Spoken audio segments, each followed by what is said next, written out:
There are sentences that never leave you. Words that cut so deep, you can still hear them years later as clearly as the day they were spoken. For me, it was a single line from the woman I thought I'd spend my life with. She smiled, not kindly, not warmly, but with that sharp edge of superiority, and said, "Only weak men need attention." I stood there frozen. At first, I thought I had misheard her. But no, she meant it. She had looked me dead in the eyes, smiled as though she had won some kind of twisted game, and declared that my desire to feel seen, valued, loved was nothing but weakness. It wasn't about needing praise or flattery, or constant validation.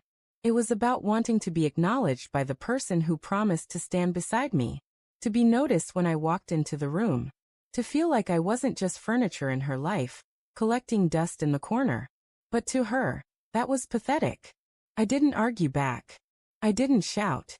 I didn't throw her words in her face like daggers, even though part of me wanted to. Instead, I stayed quiet, letting the silence sit between us like a storm waiting to break. She thought she had silenced me with that smile, with that line, but she had no idea what those words had just set in motion. Because for years, I had been clinging on, holding on to the scraps of affection she occasionally threw my way, convincing myself that maybe one day, things would change. That maybe one day, she'd turn around and remember who I was to her. But that night, with those 7 cruel words, something inside me finally snapped. The shift didn't happen with fireworks or slammed doors. It was quieter than that, like a lock clicking open after years of being jammed. The next morning, I didn't wait for her to ask me what was wrong. She never would have. Instead, I poured my own coffee, grabbed my bag, and left for work without saying goodbye. It was small, but it was the first step. At work, people noticed me. My coworkers said good morning. My boss thanked me for staying late the night before. The trainer in the office next to mine asked if I wanted to join for lunch. None of it was romantic, none of it was dramatic, but it reminded me of something important. I existed. And I wasn't weak for wanting to be acknowledged. I was human. For the first time in years, I didn't rush home. I stayed out, went for a walk after work, even sat alone at a little cafe with a book. It felt strange at first, sitting there without checking my phone every few minutes to see if she had texted. Of course she hadn't. She never did. When I finally walked through the door, she didn't even look up from her phone. "You're late," she muttered, like I had broken some unspoken rule. I shrugged. Yeah, I had plans. Those 4 words seemed to shake her. She blinked, looked up for the first time all evening, and studied me like I was a stranger. Maybe in that moment I was. The man who used to orbit around her had disappeared, and in his place was someone she didn't recognize.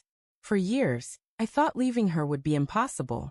But now, walking away didn't feel like a loss. It felt like freedom inching closer with every step. It didn't take long for her to notice. The more I pulled back, the more unsettled she became.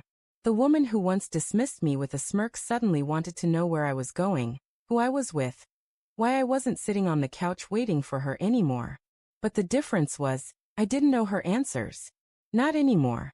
I started hitting the gym again, not to impress her, not to win her back, but because I wanted to feel strong in my own skin. I reconnected with old friends, the ones I had pushed aside every time she made me believe that my time belonged only to her. And slowly, piece by piece, I rebuilt myself from the inside out. She tried to test me with little jabs. "Oh, you think you're too good for me now?" Or, "Who's giving you all this attention?" But I didn't take the bait. I just smiled and kept walking. One night, she finally broke.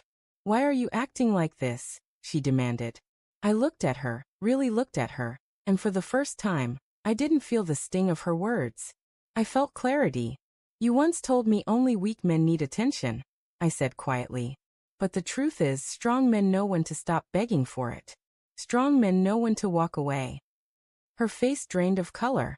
For once, she had no clever retort, no smug smile.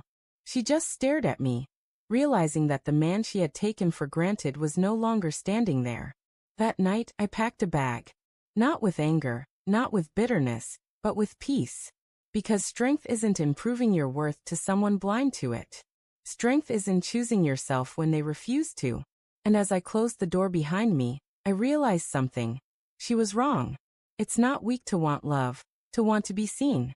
What's weak is settling for a life where you're invisible. Walking away wasn't the end of my story. It was the first page of finally living.